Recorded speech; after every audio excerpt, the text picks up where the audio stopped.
let's get started. Hello, everyone. Thank you for joining us tonight. I am Dee Buckstaff. I am the Vice President of the League of Women Voters of Wyoming. Tonight's forum is sponsored by the League of Women Voters of Wyoming, Teton Couty Library, KHOL, WyoFile, Jackson Hole News and Guide, and Buckrail. We will begin the evening with statements from the candidates for Teton County Assessor, and then the forum for the County Commission candidates will begin with introductions from the two Democratic candidates, and then questions for the Republican candidates. League of Women voter rules state that we cannot conduct forums for races that are uncontested, which is why the Democratic candidates for this race will not be included during the questioning part of the evening.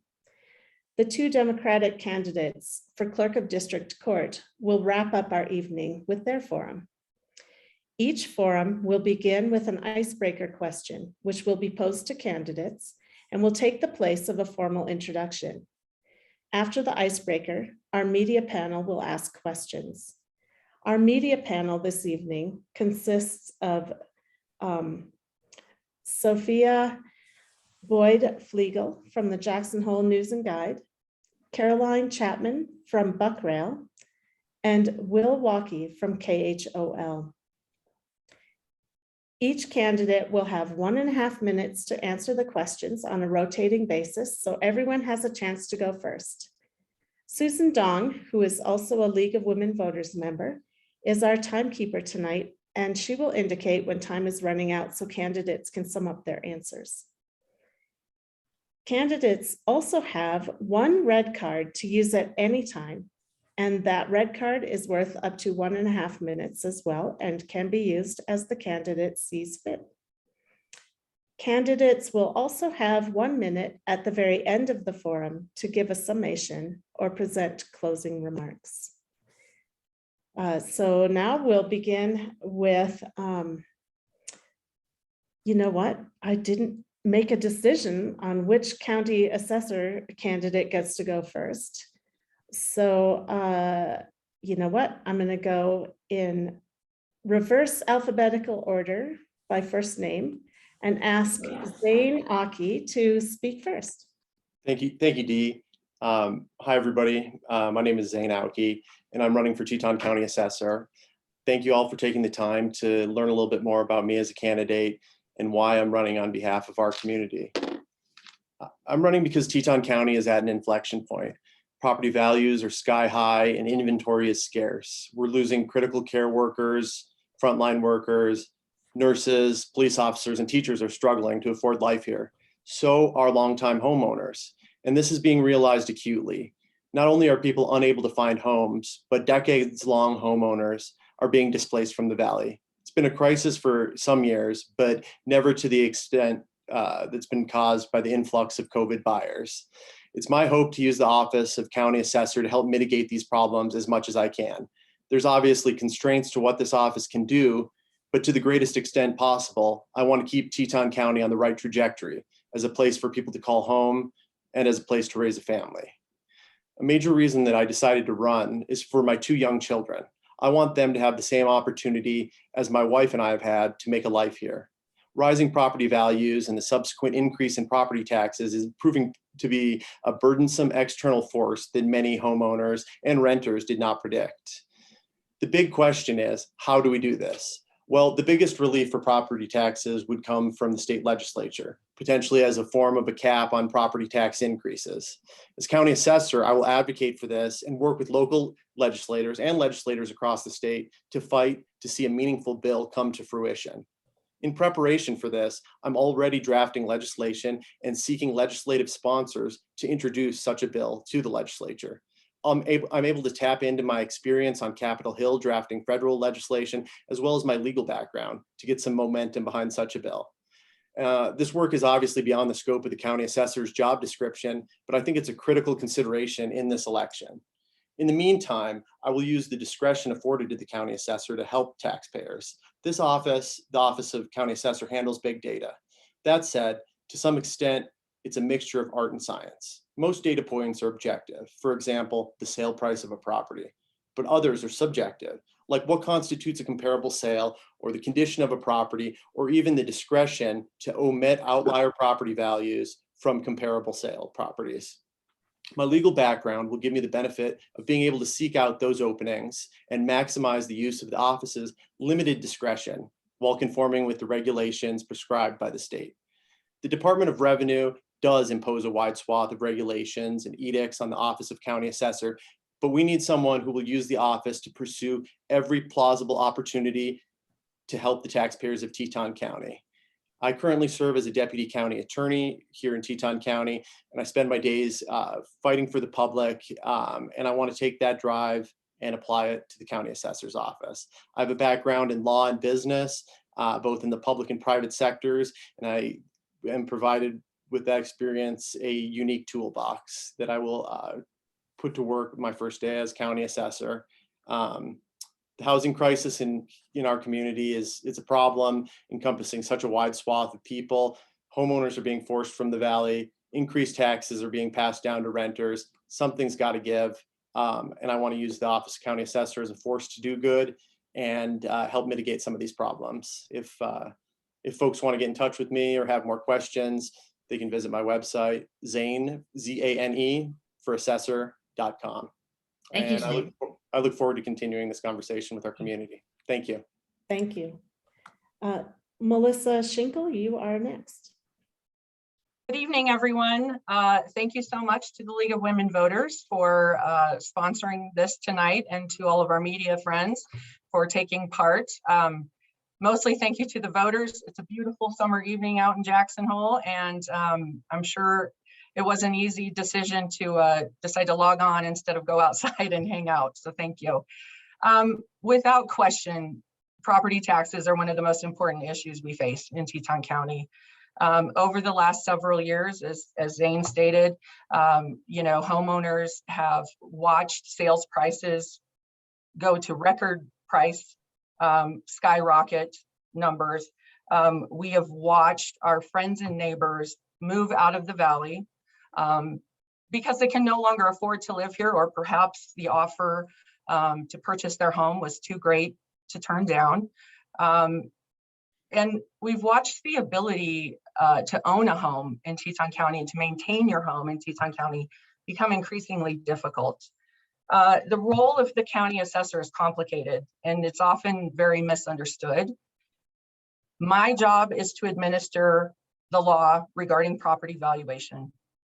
My job is to value your property using the procedures and the processes prescribed by the state of Wyoming.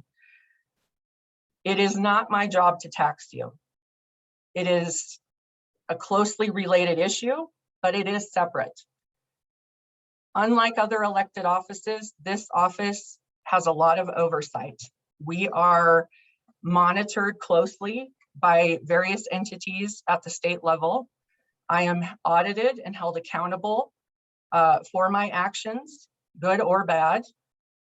If I do not perform my duties as prescribed, I not only jeopardize my job, but I jeopardize funding. Funding for your schools, funding for your county services, the hospital, and all of our special districts.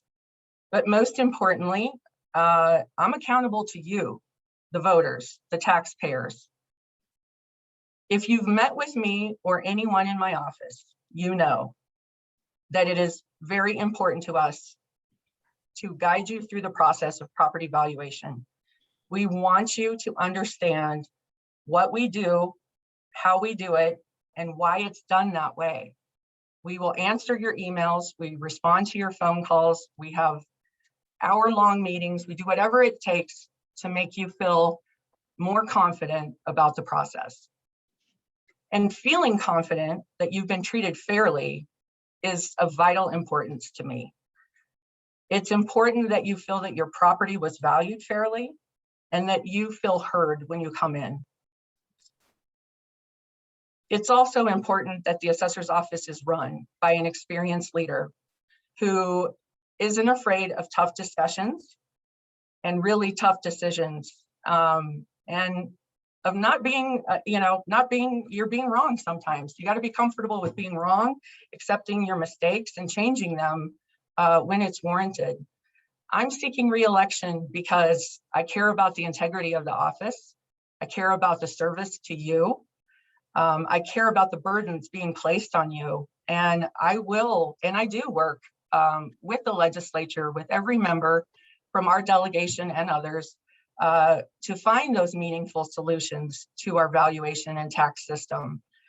It's in need of an overhaul, and all of you need relief. And I want to be here to see that happen and hopefully help it along.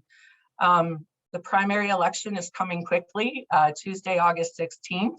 And I would truly appreciate your support for my reelection. And please take a minute to visit my website. It's shinklefораssessor.com. If you would like to learn more about me, or if you have any questions, please feel free to send me an email. Thank you. Thank you, Melissa. All right, so now we can begin our forum for County Commissioner. And we'll start with the statements from the two Democratic candidates. I'm going to go ahead and have Mark go first. Thank you very much. I really do want to thank the League of Women Voters for putting on these forums. For me, they're the highlight of the campaign season and really an important opportunity for all of us to present our views, answer some questions, and make sure that folks understand where we're coming from before they go cast their ballot. So thank you very much. I do want to let folks know about just a couple things about me that are important to consider as you're listening to the candidates tonight and as you go through the campaign season. First and foremost, I truly respect everyone in the community. I listen to all of your views on any topic, and no matter who you are. Believe me, I've heard a lot of views, some of them very strong views, and it's important for those to be expressed and to be heard. Whether it's the Legacy Lodge, planning applications in Northern South Park, or how best to address the pandemic, you've not been shy about letting me know your perspective and what you think we in local government should or shouldn't be doing. Thank you, truly thank you. Thank you for paying attention, for speaking out, for defending your views and letting your opinion be known. You've always informed me and you've often influenced me. Second, I put an incredibly high value on our community's character, its heritage, its natural resources. I've heard from a lot of you that you do too. I believe some appropriate sideboards hammered out with community input can help protect our community character, can help protect our heritage and our clean air, clean water, wildlife, and opportunities for outdoor recreation. For example, if we do our job right in Northern South Park, we will get more and better workforce housing there than if we build it at the existing fairgrounds. If we do our job right, we can guide housing in a direction, making as much of it as possible available to hardworking, deserving locals. If we do our job right, we can protect some of the iconic open spaces critical for our agricultural heritage and our free-roaming wildlife. And if we do our job right, we can protect your right to enjoy the quiet respite of the rural homes you work so hard to obtain. That's if we do our job right. Doing that job does take vision, wisdom, and most of all, a desire to serve you. That's my utmost pledge, to serve you. Thank you very much. And if you are interested in getting more information, you can go to my website as well, mark-newcomb.com. Thank you. Thank you, Mark. Luther. Thank you. Good evening. I'm Luther Probst. I really want to thank the League of Women Voters for organizing this forum. I'm also pleased to share this opportunity with my friend and colleague, Mark Newcomb. And I commend the other candidates who we will hear from in more detail later tonight. I'm running for re-election. I ask for your vote in November. And I offer 3 reasons why I hope that you'll vote for me. The first is my commitment. I do much more than prepare for meetings.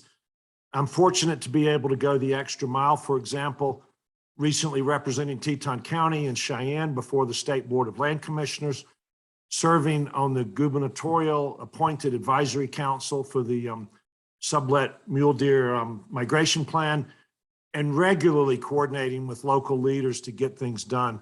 I'm fortunate to be able to commit full-time to the board. Second, my experience before I was elected in 2018, I spent a career in community planning and conservation. I founded and ran the Sonoran Institute, which helped communities all over the West protect what they value as they grapple with growth. Previously, I had worked for World Wildlife Fund. With 4 years learning the ropes on the commission, I'm well prepared to lead the next 4 years.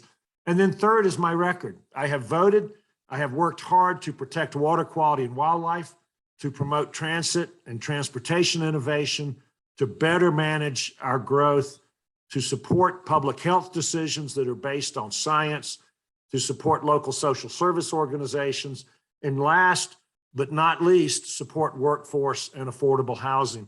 I want to make a quick comment on housing. There's already a good bit of misinformation out there. I'm going to ask voters to study the difference between workforce housing that benefits the community and the people who live here and work here, and what can be called workforce washing. Proposals for market housing and luxury housing masquerading as workforce and affordable housing. I support housing that benefits the community. I have the experience and the willingness to say no to proposals claiming to be workforce housing that only worsen our housing crisis.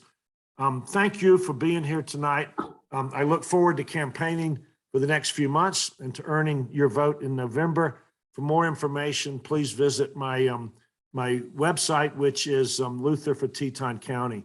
And again, thank you to the League for sponsoring tonight's program. Thank you. All right, for questions, the media panelists will ask questions in the order. We'll have Will first, and then Sophie, and then Caroline.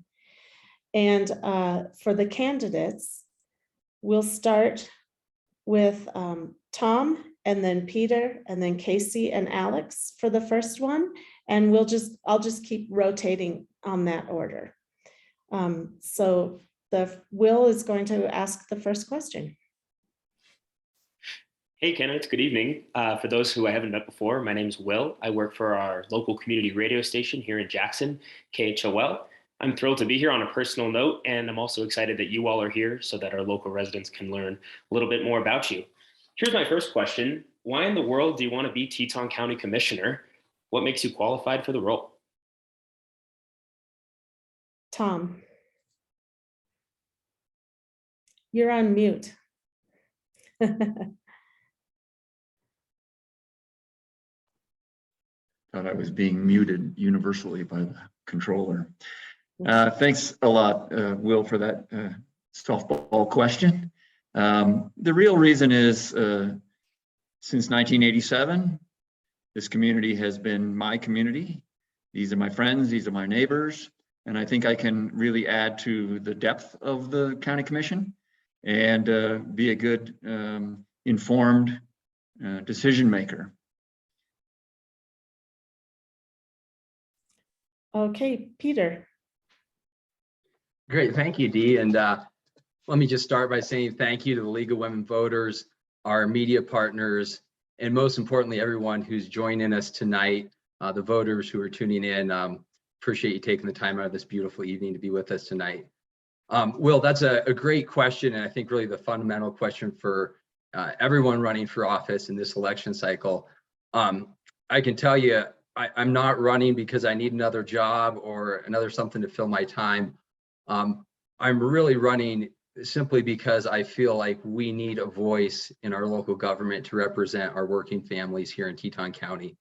My wife and I understand what it's like working multiple jobs, juggling rising costs of healthcare, childcare, seeing that dream of owning a home in Teton County slip further and further out of reach. And very simply, I'm running to be that voice for our working class. I'm running to be that voice for our working class, running to be the voice for our future, not just for where we are now, but so that our children and our children's children can call Teton County home and experience this great place that I've been very fortunate to grow up and call home for a long time. Right, Casey. There we go. I'm muted. You know, it's kind of a story that happened about 23 years ago. I was sitting here complaining about county government, and my wife looked over at me and told me to do something about it, or just shut up, you know, and I did. A good friend of mine, Bill Paddleford, I went down and I talked to Bill. I got on the planning commission in '96. I served as chair, vice chair, several terms. And the great thing about volunteer boards in Teton County is you get an education. You learn about it. So I would say, again, you know, I felt that we had some need for some direction. So I put my hat in the ring again for this sitting board. I think I've been on it for 3 years now. I've also been on the Teton County Weed and Pest District Board, you know, the ones that we decided we didn't need your money and we gave it back to you. And I sit on 2 other boards that at the start of trying to get your hands around the contractors that were coming into town and doing shoddy work. I sat on that board, we licensed our contractors, and now I still sit on the town and the county board of examiners for the building department. So I would say I'm highly qualified with a lot of experience. I'm from here. I'm like Peter. I have children. I have grandchildren like everybody else, and I want to make sure that they get to stay here. Okay, Alex. Thank you very much. And thank you to the people of Teton County for tuning in.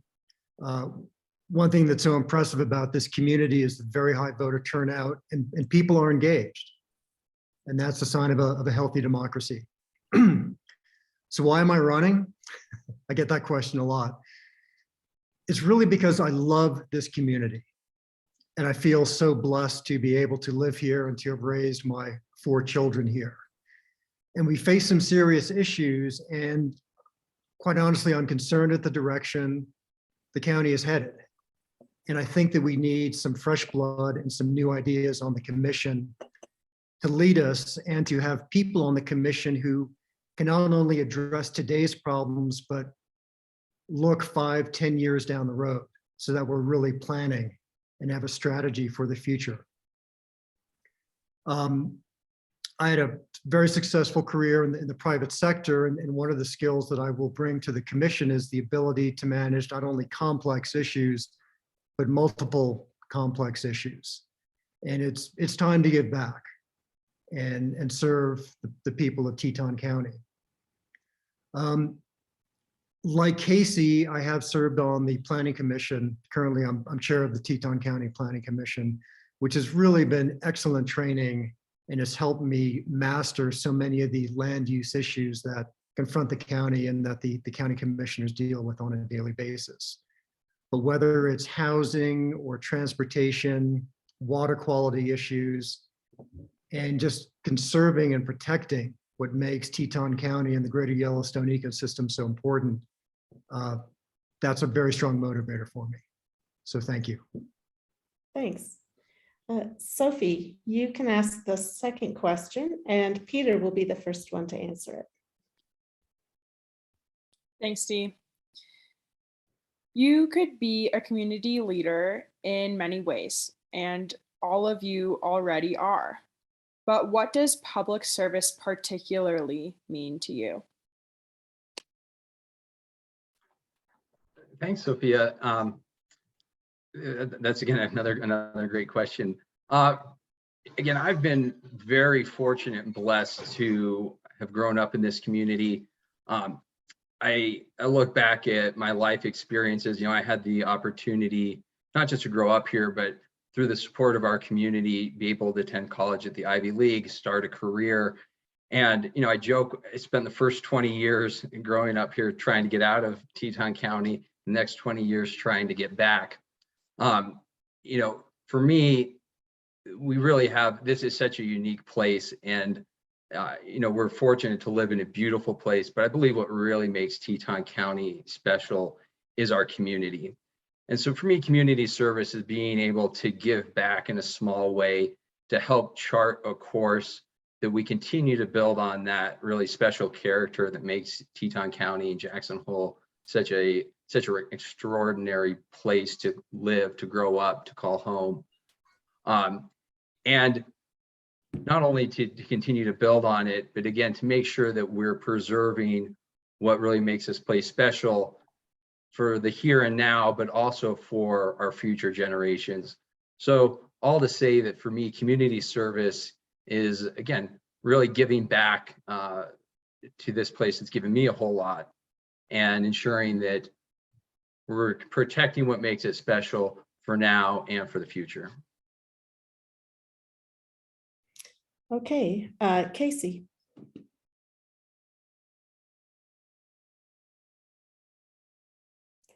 You are muted.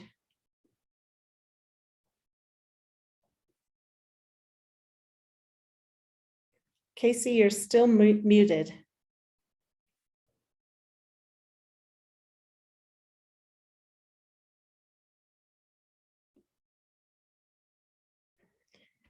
We still can't hear you. How about now? There you go. There we go. Got you now. Thank you. You know, it's walking the walk and talking the talk. I have hundreds and hundreds of hours on community board. You know, I listen. I go to a lot of charities. I support charities. My family has been volunteer firemen for decades. Daughter has served on other boards. And, you know, I think it's just a good feeling to get out there and be a part of the community instead of just sitting back and complaining about the community. You know, our community right now needs somebody with some leadership that cares about people. You know, this community is about people. We've lost right now I think we have a missing middle class of people. We need to get these people back. The reason they're missing is because we have turned a blind eye to opportunities to keep them here. It's time to start now, and it's time to get these people back into our community, because the people, the middle class of this community, are our most precious asset. I mean, without everybody here, we got what we got now. So that's what I think. Okay. Alex. Sure.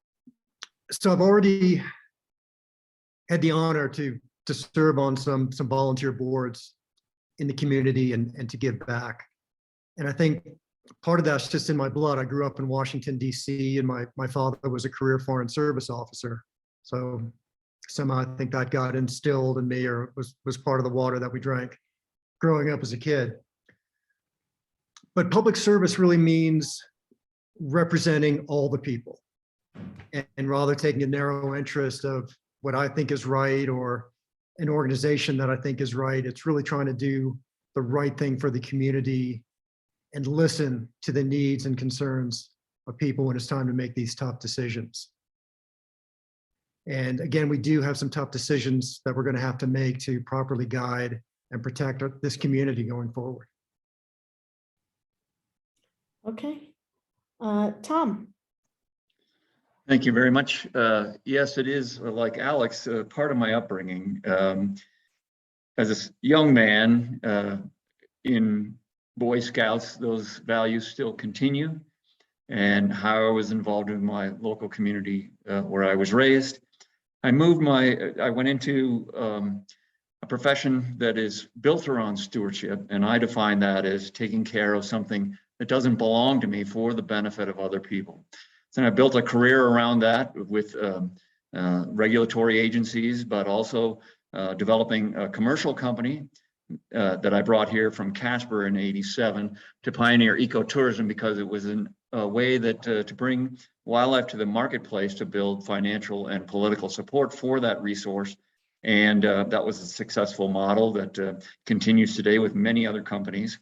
And then I served 20 years with working with local landowners and voluntary conservation projects. Again, not my land, but other people's land. And I served on the library board, the boards of nonprofits, including startup nonprofits, and have been a local elected official before with the Teton Conservation District, and then administered that organization. So this is sort of who I am and who I've seen myself as throughout my life. Thank you. The next question will come from Caroline, and Casey will be the first one to answer. Thanks, Dee. Property taxes in Teton County increased by an average of 30 to 50% this year, putting significant pressure on local homeowners, especially older residents on fixed incomes. Given the county's limited authority to control the property tax formula, what would you do in the role of commissioner to help address this issue? Well, thank you for that question. I think you do what we did on the Weed and Pest Commission. You take a look at on the Weed and Pest Board, you take a look at your budget, you have to understand what it costs to operate. And on this year, we gave $810,000 back we didn't need. Plus, we started a profit share again for the landowners. We have $200,000 sitting there. You know, apply, we'll profit share on killing your weeds out there. So I think the county can follow in the same suit. And actually, I think the county followed in the same suit. Just because you're taxed or your tax allows it, I don't necessarily think you have to take it. So that just makes sense to me that lower your mill that you're charging people if you don't need it. Okay, Alex. Absolutely. Problem number one. And this is one of the reasons why I want to serve on the county commission, because I think the county commissioners can do a better job, and we're part of the solution. And the property tax issue, it's not just a Teton County issue anymore. There are many counties in Wyoming which have seen the same increase. And the County Commissioners Association can also go down to Cheyenne and lobby for this. I think that's a very important role. But secondly, we do have a county mill levy. And in an environment where property taxes are up more than 50% revenues to the county over the past 5 years, and sales tax revenues to the county are up more than 50% in 5 years, why can't we cut the county mill levy? It's not going to be a huge amount of money, but I think that's an important gesture from the county government to the people to say, hey, we feel your pain and here's a solution, and we can do better with your tax dollars, and we can spend them more wisely and live within our means. Tom, you're next. Thank you. Yeah, I have a different view towards taxes. The county government has to operate, and it does provide valuable services. But the value for those tax dollars is what needs to be examined and re-examined. It's a great exercise when budgets are reduced. And I have done that in the agency that I was in charge of, the Teton Conservation District. During the times that I was there, we reduced the mill levy request by 25%. At the same token, we made sure that probably about 25% went directly back into taxpayers' pockets with incentives to do things that were useful for the community. And we actually did not have any staff turnover in those time periods either. But the point is it's a constant examination of value for the tax dollars. Cutting costs is always a good exercise, however, and I'm in favor of a scrutiny of that. It's just a matter of making certain that people are actually getting value that they understand for their tax dollars. Peter. Thank you. Well, first things first, I think we ought to call it what it is. We have a property tax crisis, right? We have individuals, retirees, our teachers, our first responders, our friends and neighbors who are being taxed out of their homes. I've talked to grandparents who are living in campers with their kids and their grandkids because they've simply been taxed out of their home. And we're seeing that now trickle into rentals and again, throughout our community. And this isn't only a Teton County problem, it's quickly becoming a Wyoming wide problem. You know, we ought to be doing everything we can at the local level to address the mill levies reduce those where we can, because especially if you're on a fixed income, even couple $100 can be the difference between being able to pay those taxes or not. So, as county commissioner, I'd work with our department heads to see where we can adjust those mill levies. And I commend those organizations within our county that have voluntarily cut their mill levies where they can, like Casey mentioned. More importantly, our county commission ought to be working with our state leaders to address this with because that's what it's going to take, is a state solution amendment to the state constitution to really address property taxes. I've talked with the president of the Senate. I've talked with the speaker of the House. I've talked with the revenue chairs, the majority floor leaders on this issue. And overwhelmingly what they've told me is that Teton County is in a unique position to be the tip of the spear on this issue, to come down to Cheyenne to help drive solutions that look like capping annual growth rates in property taxes so that people aren't seeing a 30 to 50% jump in their tax bill each year, but in more reasonable, realistic annual growth that's going to answer our revenue needs, and at the same time not tax people out of their homes. So as your next commissioner, I pledge to take a lead on this, to be in Cheyenne working with our state partners, to be doing everything we can here at the local level. The next question will be posed by Will, and Alex will answer first. Great, thanks. So candidates, let's talk Northern South Park. Goes without saying, major development opportunity in town. Also gets at how you're going to be interacting with some of our largest landowners here in Teton County. So major landowner Nikki Gill has said the best case, quote, best case scenario for getting housing in Northern South Park is 2026. That aligns with your potential next term on the Board of County Commissioners. What do you think will be the biggest challenges for implementation of a Northern South Park plan? And how do you hope to help the county anticipate those challenges and hopefully get the best development we could possibly have? Great question, Will, and very timely, because Northern South Park is a partial solution to our housing crisis. And as chair of the County Planning Commission, we just approved the first draft of that plan. So we're moving it along.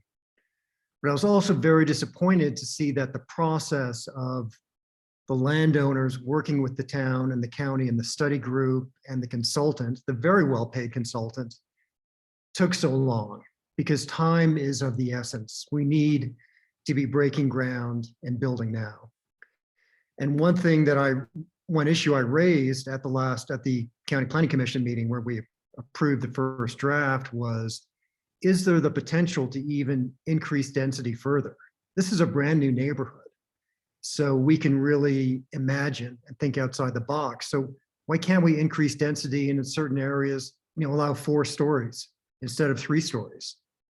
Again, to benefit housing, we also have to make sure that the landowners, the Gills and the Lockharts, that they buy in and that they are getting, properly compensated, because they are private landowners. This is their land that is being built on, and some of it is being very generously donated to some of our nonprofits, specifically for workforce housing. So I think we're starting to make very good progress, and some of it will, this 2026 timeline is just the realities of building in Teton County. But I'm very excited about this. Tom.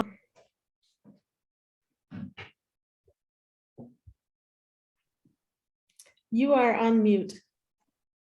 There, I got it. Thanks a lot. Yeah, I think it's ironic that a private landowner almost has to shoot themselves in the foot to assist with this issue. And I think that the North-South Park location is a reasonable location.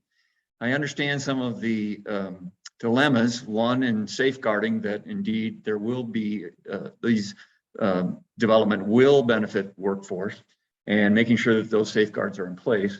Also, there's a little known difficulty in that we've placed all of our environmental protection into our effort to do zoning. And development takes place on a opportunistic basis, where whichever landowner is ready to, for whatever reason, do some development. But we've pretty much banked on entirely that we're going to save our environment through our zoning mechanism, and there were dedicated places where density was going to occur. So this presents a dilemma and is not done lightly. I do think it should move forward, and I think it is a reasonable location. Peter. Thank you. Well, with Northern South Park, I think this is just a perfect example of this mentality, particularly in our local government, of saying we're for workforce housing and then finding every reason to vote against it. And, you know, we continually are punting good opportunities down the road, finding ways to plan these things into the ground and just plan things to death instead of figuring out how we get to yes. You know, 2 years ago, when I ran, I was the only candidate who said I would support the Gills plan in Northern South Park. I still think it's the right place for workforce housing. And, you know, I think we have all the pieces there, with the landowners making the largest donation ever for affordable housing, 70% deed restricted in the plan. You know, these are opportunities where somehow we've got these outstanding opportunities on the table, and we keep finding ways to get to no instead of figuring out how we get to yes. You know, I believe both the families here, the Lockharts and the Gills, I've had the opportunity of knowing both for a long time. I think they come from a very good place, a place of good faith to really answer a need within our community. And we ought to, our local government ought to be working with stakeholders, with the landowners, with the private sector to figure out how we get this thing past the finish line, instead of, again, continually punting these things down the road and hoping that by, you know, planning and putting more restrictions and more requirements on those people who are coming to the table, that somehow we're going to get these done. Casey. You're on mute, Casey.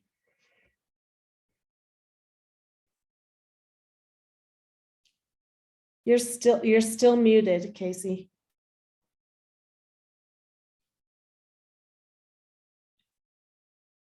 Casey, you're still muted.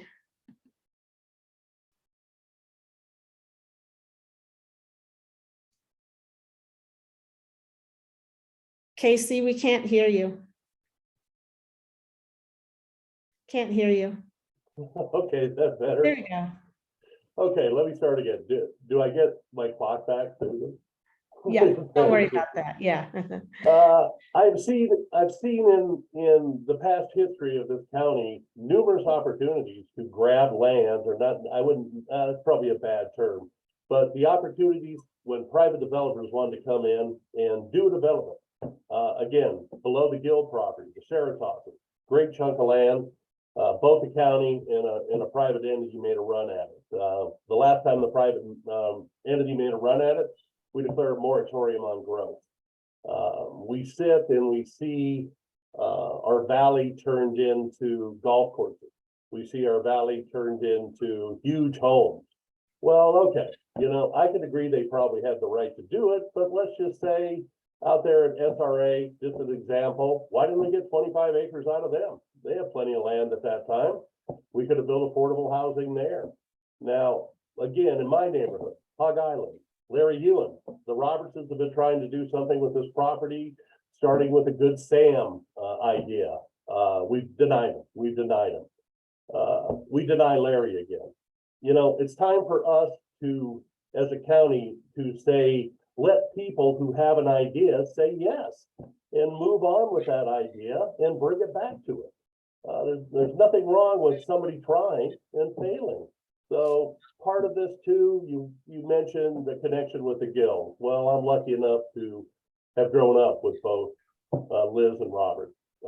So, and I'm firmly in their corner. I was firmly in their corner when the original, when they offered a great deal, $100,000 a lot, and people thought they were shifty and turned it down. So North to South Park, place to grow.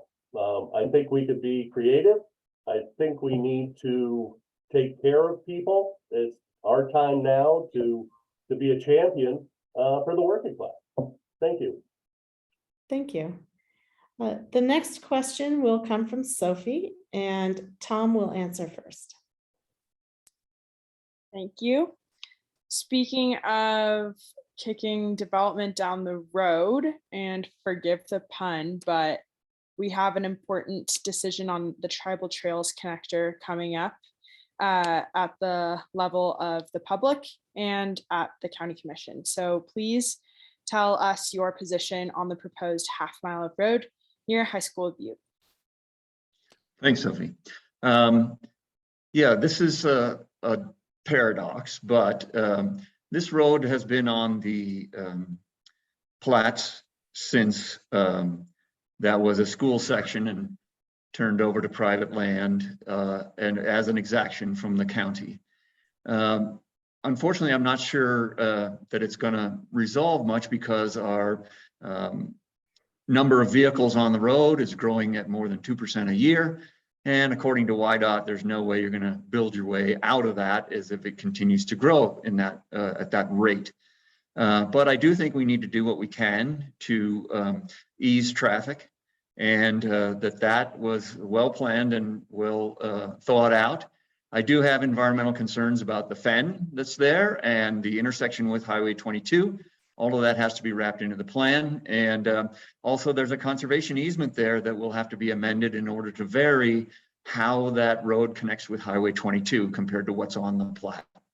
So I'm well versed in it, and I've listened to the WYDOT conversations about it and how that will affect the Y intersection, et cetera. But I think we should move forward with that. Peter. Absolutely. So Tribal Trails is probably the longest half-mile construction project in history. This is one of those things that, again, a glaring example of something that we've now been talking about for years. And, you know, I am fully supportive of finally getting this done. It creates much needed redundancy, which I think will alleviate traffic on, you know, to Wilson and the village. You know, I disagree with this idea that if you build it, they will come. You know, this provides an outlet that's going to help alleviate traffic along the Y and the road to Wilson. And I think a perfect example, if you look at the truck route around the town square, right? I live in Moran, and you know, it'd be foolish in the summer to try to go through the town square when you can take the truck route. You know, I think that there's ways that we, you know, conditions on the road itself of speed limit, those things to ensure that, you know, we're looking out for community safety. But this is a great example, right? We've got very vested interests who have managed to continually kick this down the road instead of just getting it done. I truly believe it's the right thing to do for our community and our traffic needs. Casey.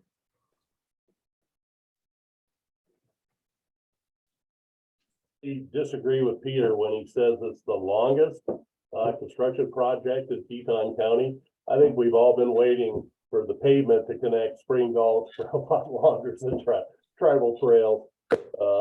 But anyways, it looks like that's been resolved. Teton County has continually over the last 3 decades shot itself in the foot. WYDOT has attempted to give us bigger roads. We've turned it down.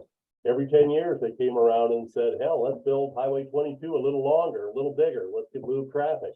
And we don't want it because we felt that growth, the bigger roads would increase growth. Well, unfortunately, smaller roads seem to increase growth. They're here. People are here. We got to move them from point A to point B. Travel trails. I drive down that today. I've been driving down that road my whole life. What a great road, you know. Aspens on either side,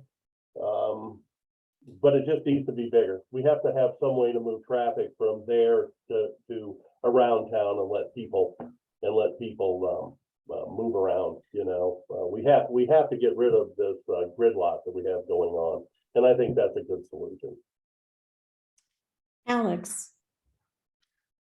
All right, here we get some differentiation among the 4 of us. I am absolutely opposed to tribal trails. And I was on the first of the tribal trail stakeholder committees, so I know the ins and outs of this road and I think the very defective planning process that is behind it. And during my entire time on that committee, I never saw any convincing data that this would actually solve any problems. And really what you're doing is you're trying to put a road that runs by 3 schools, 3 churches, several neighborhoods. And it does not solve any traffic problems. Building more roads, show me one community in the United States where building more roads or widening existing highways improve traffic that leads to induced demand. But here's the main reason. I could bore you all with a whole list of why this is a poor project. But number one, I'm very big about fiscal responsibility and how our tax dollars are spent. This is a county road. So we are the ones who are going to have to pay for it. It doesn't magically get paid for by Uncle Sam or by the state, by WYDOT. And the last estimate back in 2015 was that this would be a $7 million road. When we widened 89 South, that was 40% over budget. So the unofficial numbers I hear from WYDOT are this is probably, if we broke ground tomorrow, $18 to $20 million. This would be the most expensive half mile of road ever built in the state of Wyoming. And when I look at the problems that Teton County faces, whether it's housing, other forms of infrastructure, water quality, spending $20 million on a half mile of road that doesn't solve anything is a pretty low priority for how we spend our tax dollars. All right, the next question comes from Caroline, and Peter gets to answer first. Right, let's talk water quality. In the past 5 years, there have been documented levels of nitrates in Hoback, which makes the drinking water unsafe. According to the Teton County Department of Health, E. coli prevalence in fish and flat creeks have also made recreating in those waterways more dangerous. How do you think we can solve our local water quality problems? Thanks, Caroline. I believe that water quality throughout our county is one of the biggest issues we face and one that's received far too little attention. I joke sometimes that we've got about 1 million SPET initiatives. This is one area that I truly believe we ought to be putting our revenue towards and putting all of our resources behind to answer. And I think there's a couple of steps to get there. The first is a county-wide vision plan for achieving infrastructure that's going to be able to support water needs throughout our community. The second is the investment, and again, this is a community-wide thing, to create to input the county-wide infrastructure of it's going to be able to support sewer, drinking water, all the different things, and be able to connect the northern end of our valley down to the southern end. Like you said, when you got places in Hoback where drinking water isn't drinkable, we're starting to see bacteria and E. coli levels in Flat Creek and Fish Creek. This isn't an issue. This isn't a problem that we can continue to put off. It's something that we truly need to address now. I do think that we ought to be looking at working, again, community-wide to answer this issue. It's not a inexpensive thing if you're that family that owns a home that's got a failing septic tank or has doesn't have a septic plan or isn't mapped with the county, right? Those things can quickly become expensive. So we ought to be working community-wide to figure out how we answer those. I do think that there's some kind of nitty-gritty details of creating water conservation districts, those things in the Hoback area to help better answer those local needs there. But absolutely, we ought to be putting our whole of community, whole of government resources behind ensuring that our water quality now and well into the future is protected. Casey. All right, I got it right that time. I'm getting good at this.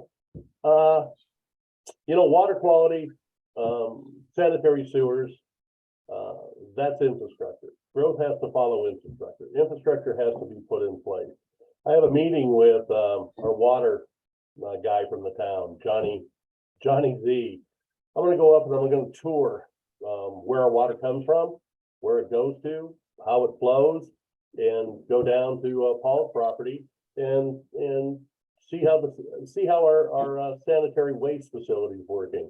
Find out what our capacity is, and be smart enough to listen to the people that manage these programs for us in the town and the county, and understand what's going on and what we need to do, and learn from them.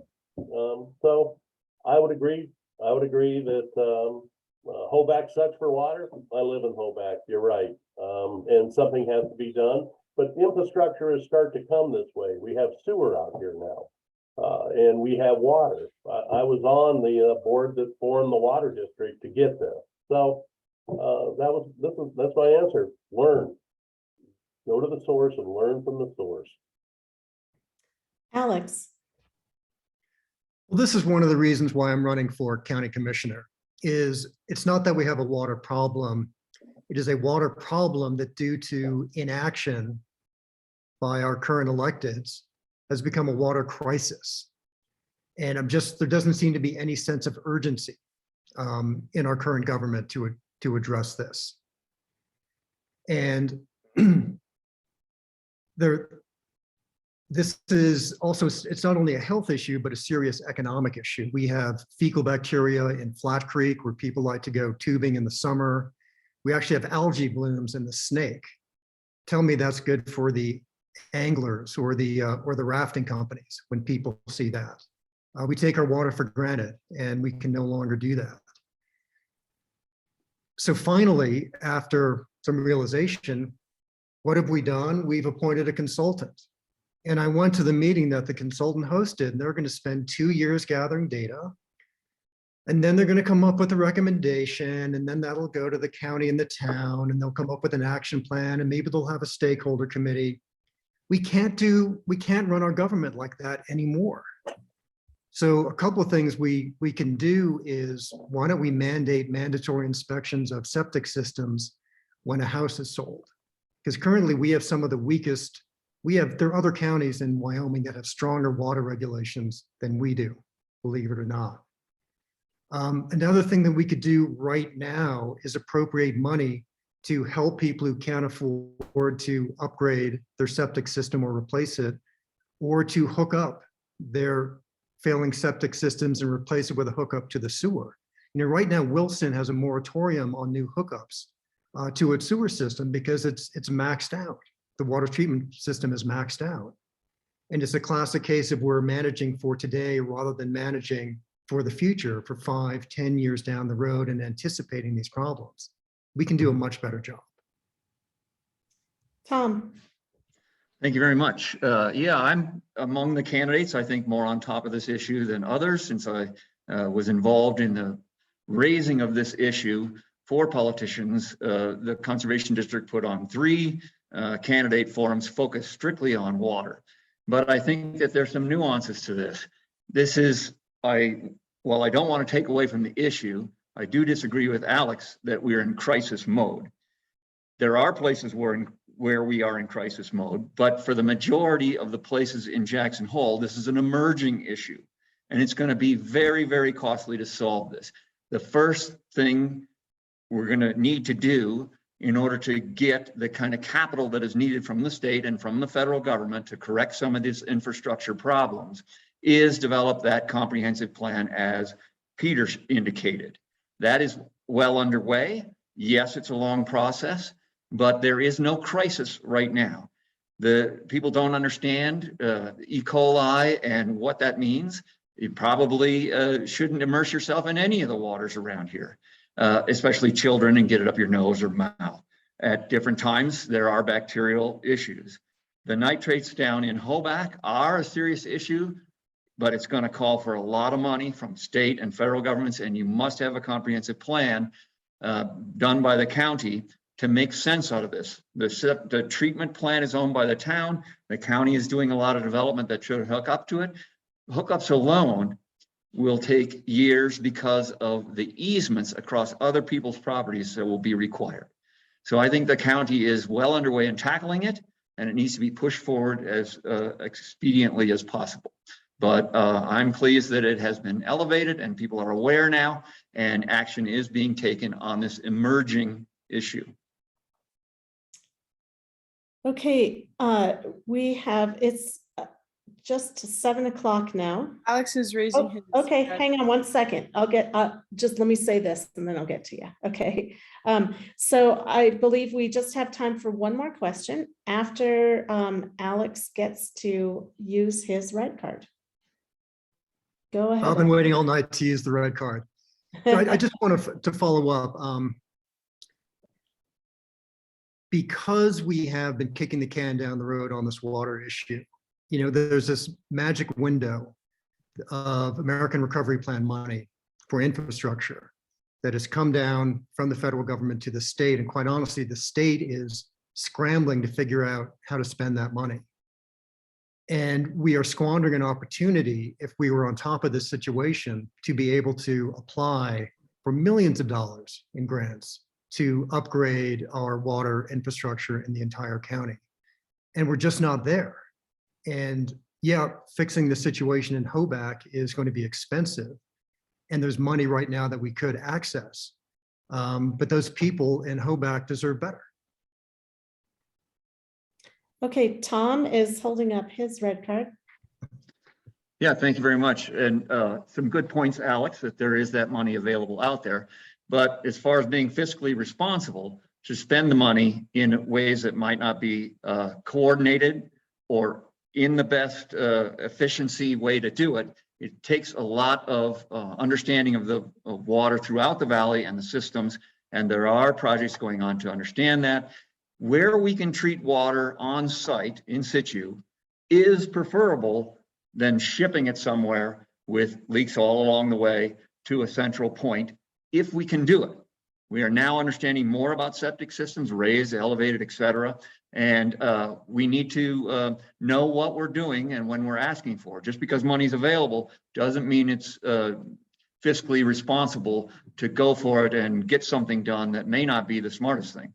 Hoback in particular does that mean they're going to have to develop a water system for the community or hook up to the sewer system that exists part way down there in the geology that we have down there?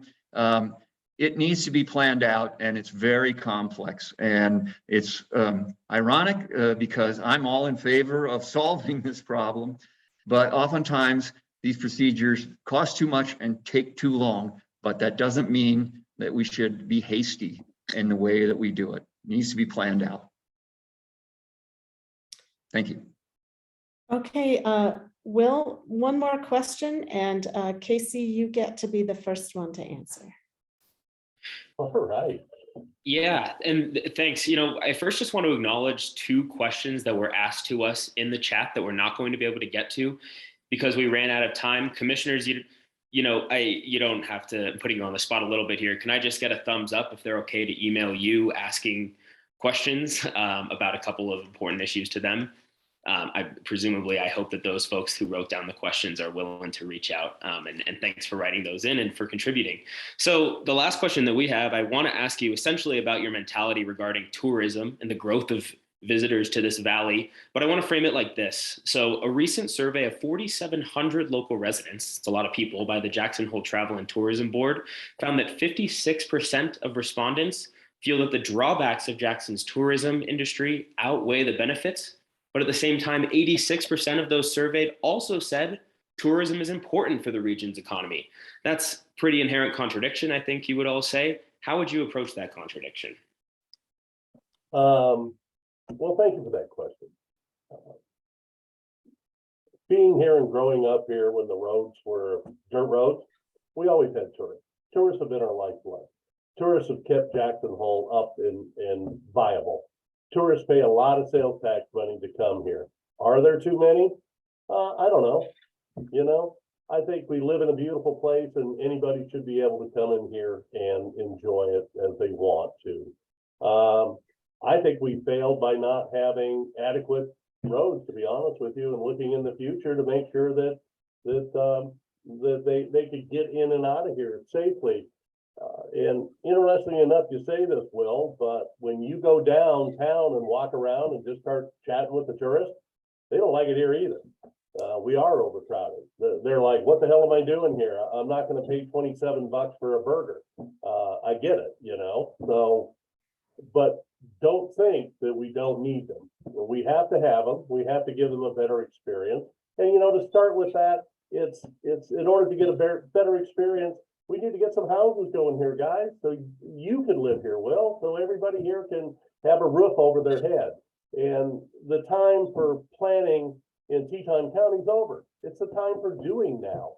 And, you know, this community, honestly, if this is going to be kind of my last thing, I think just Teton County and common sense need to be cool again, to be honest with you. Common sense gets you through a lot of stuff, overanalyzing everything and quibbling over, you know, what study, this study. That's why we're at. We need to start moving forward. We need to take care of our people, our children, our families. Hey, I want to thank you, Dee, for allowing me to be on this seminar anyways, and this question. It's great, and I look forward to hopefully after the primaries, maybe being to another one with you. And I'm Casey Mattiosky, and I want to be your county commissioner in this election. You do get 1 minute to sum up. I think I just did. I could give my minute away. Thanks, Dee. All right. Alex, you're next. We are a community first and a resort second. And I think that our government policies and how we're spending our money have gotten those priorities a little bit out of whack. We have to make sure that our tax dollars are providing services for us, the residents and taxpayers. We should be the highest priority. We do have a tourist problem. There are just too many. And while it is a pillar of our economy, most of the local business people that I talk to, when you say, yeah, you know, tourism might be up double digits again this summer, they don't smile, they turn white. They made a lot of money last summer, but it was a rough summer for them. So we need to do a much better job of managing tourism.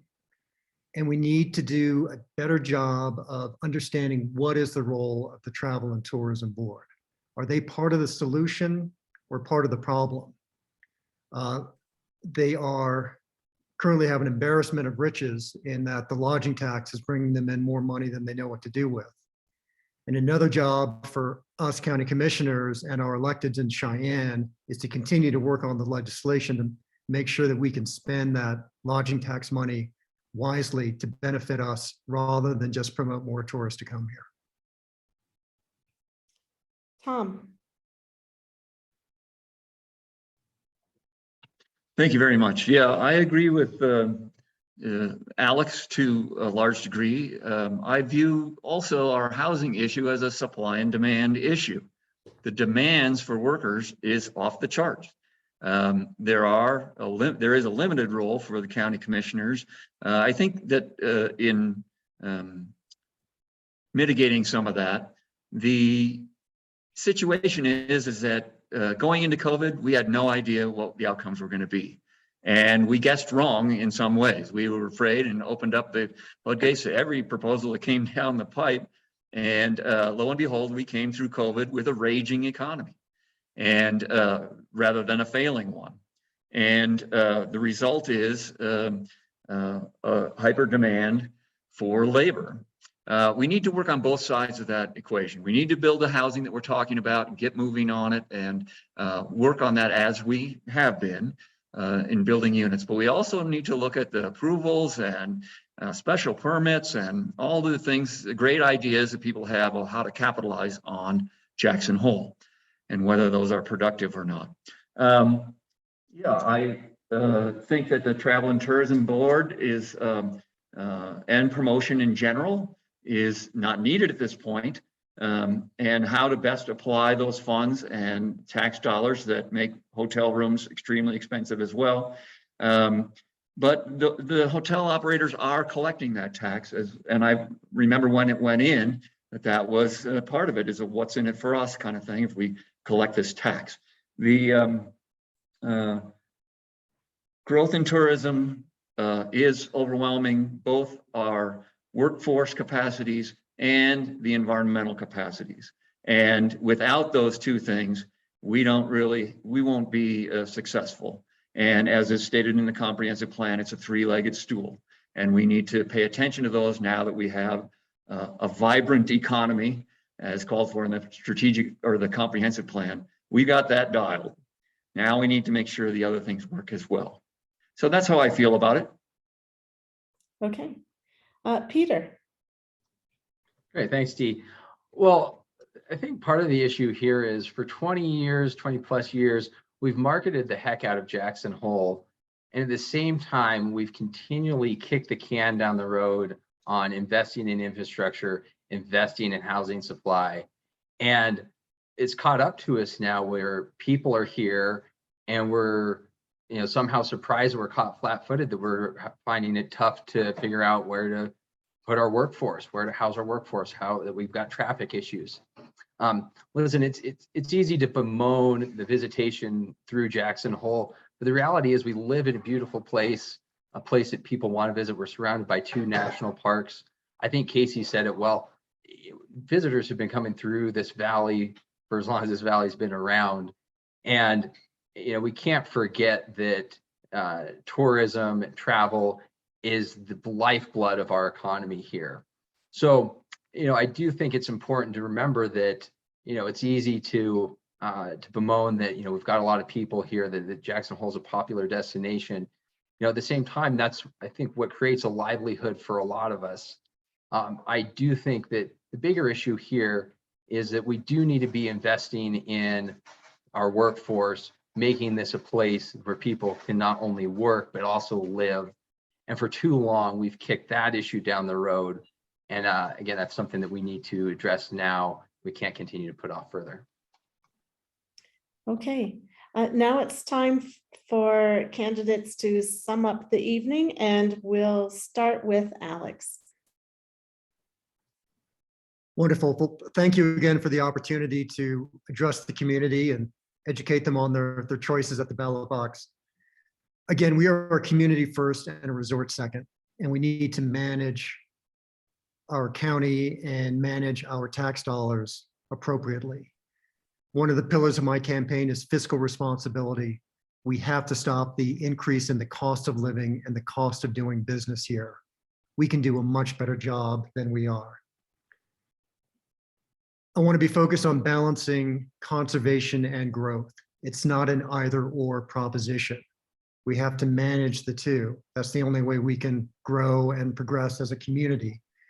And from my time on the Planning Commission, I have a strong track record of successfully managing that balance and also promoting workforce and affordable housing for the community. The last issue I just want to throw out there is I'm a firm believer in saving the rodeo grounds. I don't believe the fairgrounds are an appropriate place to build housing. It's a wonderful community asset used in numerous ways. We can't lose that gem. Thank you. Tom. Thank you very much. It is a good opportunity, I hope, for everyone to get to know those of us who think we can add to the solutions for our community. I'm eager to listen to everyone. I think the answers to our problems lie in collective wisdom, and I look forward to working with any of the candidates that happen to be successful in this. I think I can work well with them, and we can make forward progress on these problems or issues. I agree that our economic engine is out of balance with our workforce capacity and our housing, and I want to work on both ends of that, the demand and the supply. I do want to see that taxpayers are getting good value for their dollars and that everybody is pleased with this kind of service and the amount of service we're able to provide. Finally, I think that our economy and tourism and our quality of life as residents is embedded in that environment that we have here, this great diverse place. Therefore, I think you cannot treat them separately, and I intend to steward those natural resources under the jurisdiction of the county commission to make sure that all three legs of our comprehensive plan are upheld. And I have a website as well. Eager to take any emails or talk to people. It's Tom, the number 4, TetonCounty.com.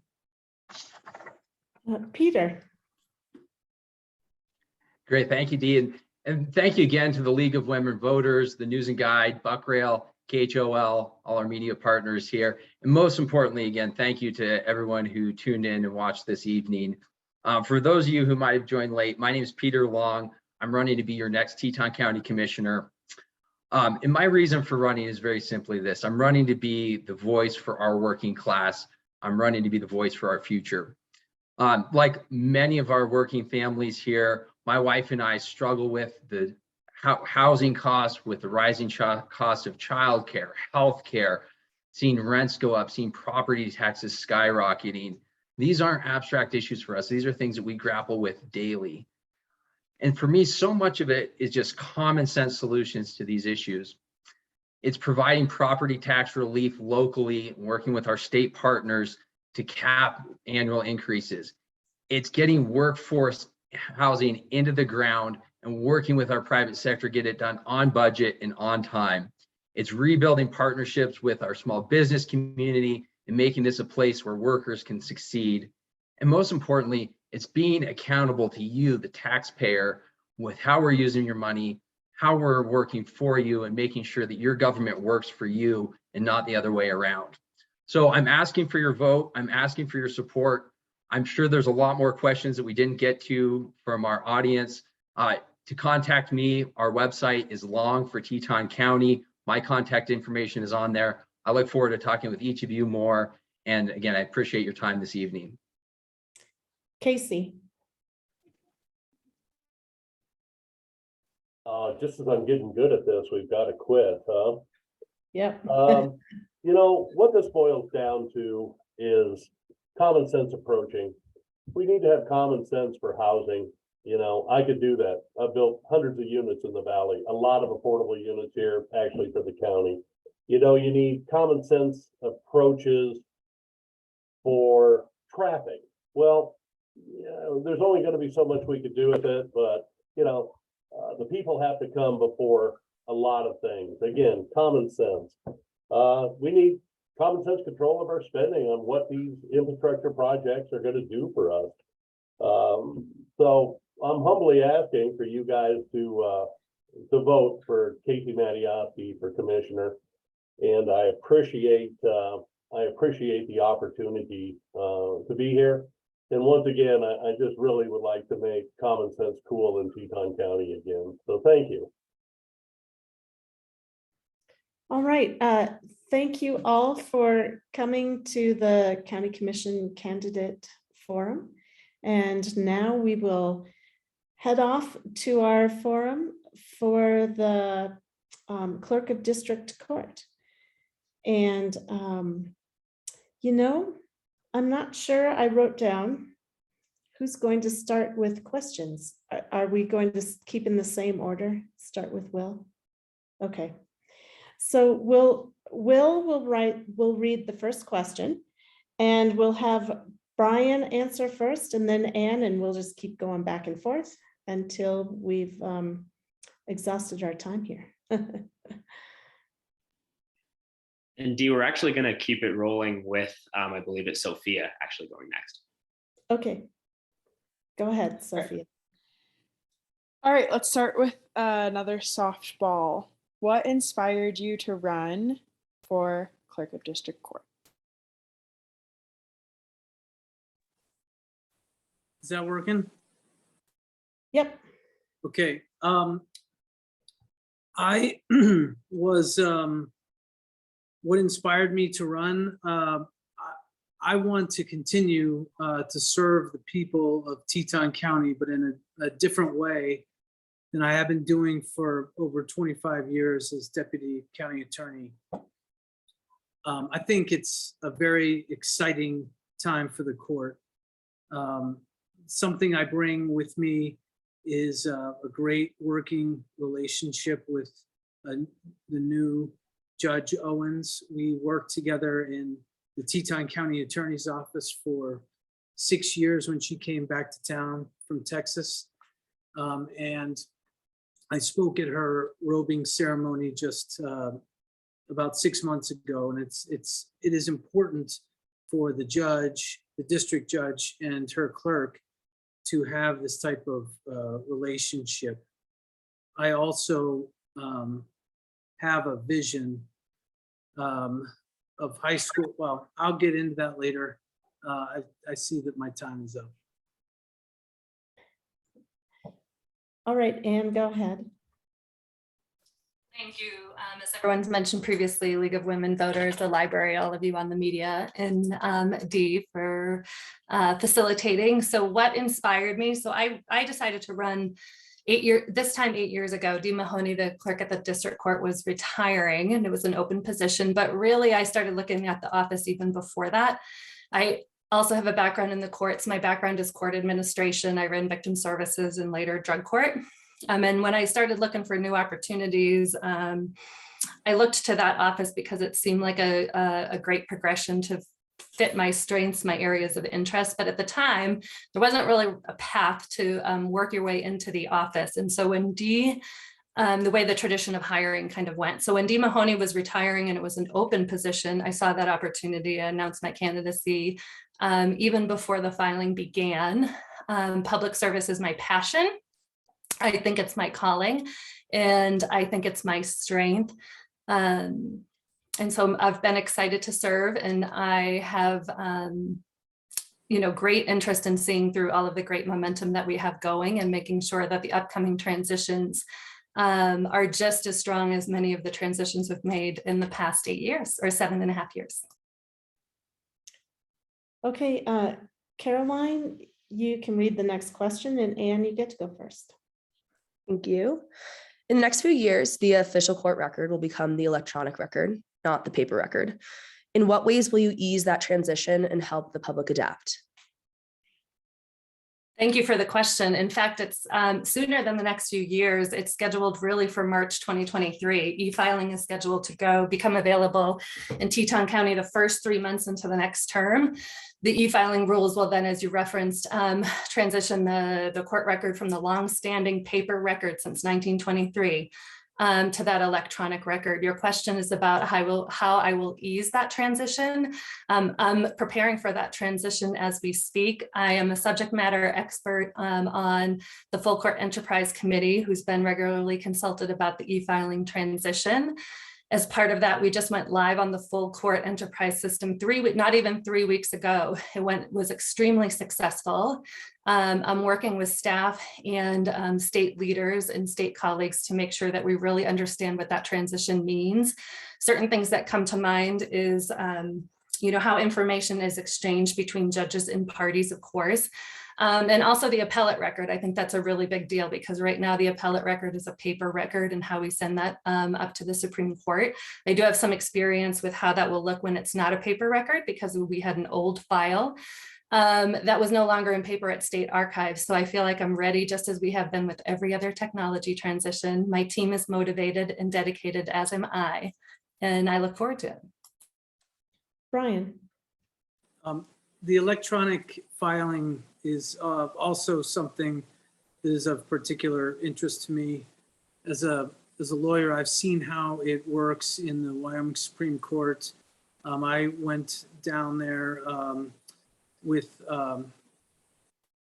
Erin Weissman, and back when she was just a deputy, and I've seen how it works, and it worked great in the Supreme Court. The plan is to have it that they're happy with the system and they're ready to take it to the district court. Okay, Will, you get to do the next question, and Brian, you get to answer first. Yeah, my question is a follow-up, talking more about record keeping and whether or not it's paperless. And, it's going to be a local choice for whether or not your office goes truly paperless.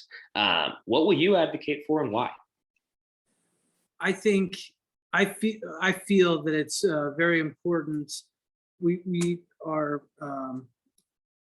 in the county attorney's office. We are going paperless. Well, the court sends us papers. We then decide whether or not we should keep them. And I think that the electronic filing is a great idea, but we have to take it slowly and either have electronic filing and regular filing, or just electronic filing of certain items. But it's especially when you think of divorces or when you think of felonies, those people will want that record there. Anne. Thanks for that question. And you're correct. You've done good research. It is a local choice. It's not a mandate. It's an opportunity. I certainly will be advocating for an eventual transition to paperless records without maintaining two records. We are well experienced with maintaining two records. We've been doing that since I started in 2015. So that doesn't pose an issue to navigate a wise transition, as Brian was referencing. My initial instinct is that we adjust to e-filing. I want to let folks know that official e-filing is not the only path of filing in the court system, and it will actually be the fourth or fifth way that people will be able to file. As Brian mentioned, I think it's a priority that the integrity of the record is the first priority, that we preserve that. I would be staging to try to hope we could transition with the support of district court chambers, which we also have a very strong relationship with historically and currently. But staging for perhaps a 6-month, or if we're going e-filing March 2023, that we are fully making the change to paperless perhaps of January 2024.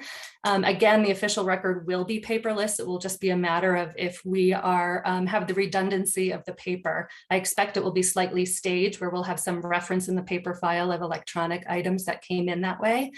And again, there are certain things we have to be really careful with: writs of garnishment, notarized affidavits, original wills, original complaints, the notice of appeal, things that are a very big deal in court records.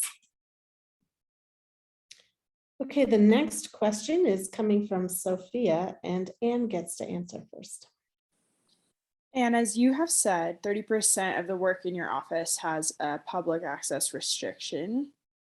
So, or some of some kind. As a rigid record keeper, what will you do to help both the public and your staff get filing right? Sure, this is a question that is on our minds every day that we do work and anything comes across our desks. So I'll tell you a few of the things that we're doing now that I will anticipate continuing to do. So first, it's really strong workflow processes and staff training. We have we've made lots of updates to how we do that, so that we can have staff train up more quickly and make sure we're doing the correct work. Because as you mentioned, it's as important that the public has the access that they are entitled to, and that the restrictions are in place when they're supposed to be by court rule, statute, or order.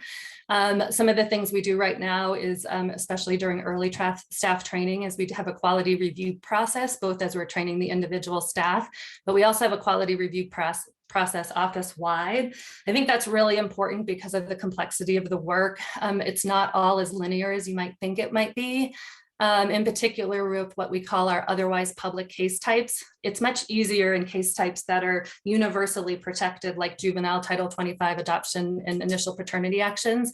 It's much more challenging in cases that are otherwise public, but have certain restrictions. That's criminal, that's family law, that's trust, that's perhaps certain aspects of guardianships and conservatorships. And so we will just continue to do the quality assurance measures, the training tools, and the regular review that I participate in to make sure we get it right. Brian. Thank you. I agree with much of what Anne said. juvenile cases, Title 25, which is for cases involving mentally ill people, and the statutes say, what can be seen and what can't. For example, in a divorce case, there's a financial affidavit that's should not be seen by the public. And I have just done criminal work and juvenile work and Title 25 work, but I will look into that and go from there. Caroline, you have the next question, and Brian will answer first. So you are both affiliates of the Democratic Party, despite this office performing many apolitical duties. How would your ideologies, political or otherwise, play into your service? Well, I believe that it shouldn't play in at all. That once you are elected to the Clerk of the District Court, you represent all of the people, not just half or whatever the percentages are. And I feel very strongly about that. So that I feel like it shouldn't be an issue at all. Anne? Thanks again. These are great questions. So how will my political ideology play in? I'm right on board with Brian. It really doesn't. I know this because I've been in the position for almost 8 years, and I can't think of an instance where the two have crossed. The nature of the work of a clerk of district court and many of our public elected officials in some of these were administrative offices, these singular offices. My role is to be Switzerland. We talk about this with staff training all the time. In fact, even one of our staff put little Switzerland signs on our counters to kind of remind her our duty and our obligation is to be neutral. We're to provide the same access and transparency to all litigants, regardless of what side, whether they're the defendant, whether they're the prosecuting attorney, whether they're which part of the family law.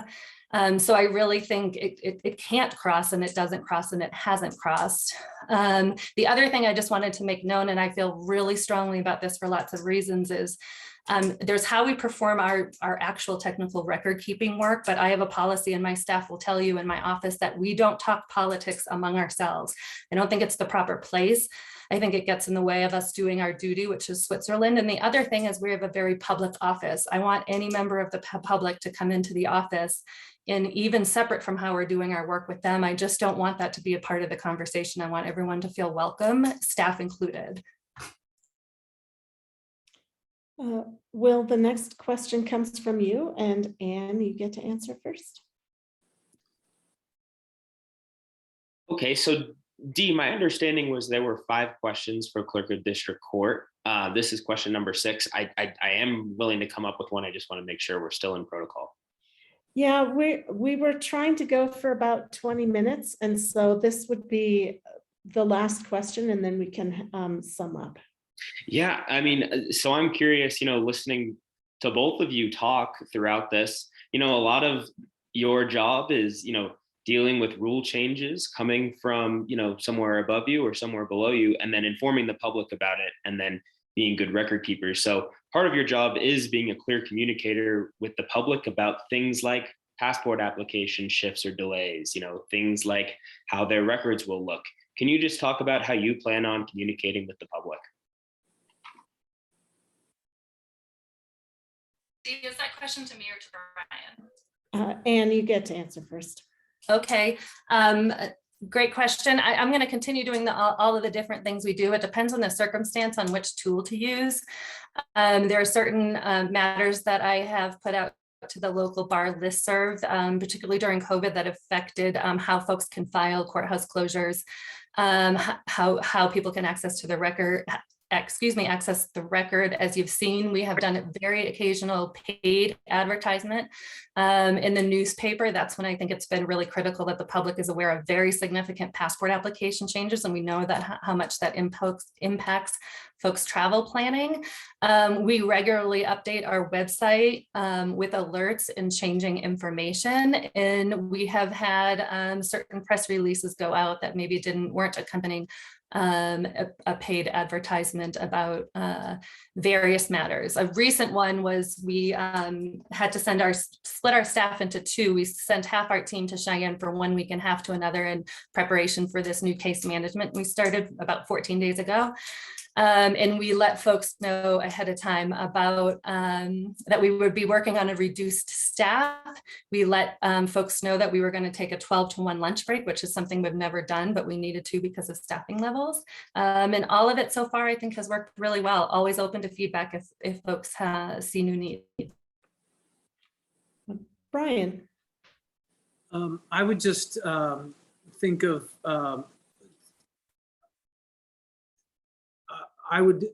of e-filing, weekly e-filing cases of what cases are coming up, passport deadlines, so that as much as Anne has done, so that they are stay in touch with that, and newspaper is always a good thing. And I just feel like the nuts and bolts are there, but there are several things that we can do using technology to improve communication. But keeping a human face ourselves, and never forgetting that the number one priority is that we serve the public. Okay, it's time to sum up. You get a minute each, and we'll start with Brian. Thank you, and thanks to everybody in the that's helped put this together, Dee. And but I have a vision of high school and middle school students having moot court competitions in the actual courtroom. They do this in Cheyenne with great success. And our students can go through mock cases with two sides, prosecution and defense, witnesses, and a judge. The students will leave this process understanding how it works a little better. I think it has great potential and will definitely get some interest in the law as a profession. I think it'll be great. I just wanted to say that. Okay, Anne. Thank you again for providing this opportunity. I think it's a really important discussion with the community for us to take some time to talk about our courts, which isn't always at the forefront of folks' minds. So what I want folks to take away is that 3 months, a short 3 months into the next term, is when we're going to have some major overhauls of the court system. And these overhauls have been planned for quite some time. We're doing work as we speak, making e-filing available and considering how we're going to get to those to truly paperless records. The electronic case record will be the official record. And as the saying goes, the best indicator of future success is past performance. I have a proven track record in this position, juggling all of the day-to-day responsibilities and the many technology transitions that we've already done. As I mentioned, I'm a subject matter expert on the State Full Court Enterprise Committee, which is the system that will be integrating with the e-filing software. I'm asking for your vote to keep the momentum going. It's strong momentum. We have a good team. We're very well versed with technology transitions. We are known for customer service and operational excellence. I ask for your vote, and I invite you to visit my website at suttonforecourtclerk.com. I have a lot more to say, and you'll find it there. Okay, thank you all for attending our forum tonight. We have another very exciting forum tomorrow night, where we'll be speaking to the town council candidates and the candidates for House District 23. On Wednesday, June 29th, we will have our third forum for this season, and we will be presenting the Wyoming Secretary of State candidates. So stay tuned, and I hope to see you all around town. Thank you very much. Bye-bye. Thank you. Thank Thank you. you. Oh, Shelter